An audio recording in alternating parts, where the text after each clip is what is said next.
Hamma kasbda ustoz shogird bo'lgan qadimda. Bo'lgan. O'sha shogirdlar ustozini hurmat, ehtiromini joyiga qo'ygan. O'shalarning duosini olib, o'zi yolg'iz ish boshlab, baraka topgan.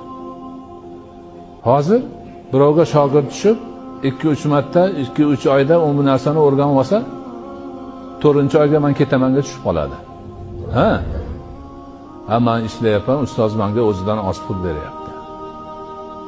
Uni o'rniga o'zim borib qilsam, ustozinikini ham o'zim olaman, o'zimnikini ham o'zim olaman deydi. Boradi, qiladi, hali o'rganmagan narsasi yana yo'lga chiqsa, ro'parasiga chiqsa, tamom bilmay turaveradi nima qilishini. Ozgina chidab yurganda ustoz buni ham unga o'rgatib qo'yar edi. Uni qilmaydi. Ana kasbni o'ziga yarasha odoblari bor, o'ziga yarasha talablari bor.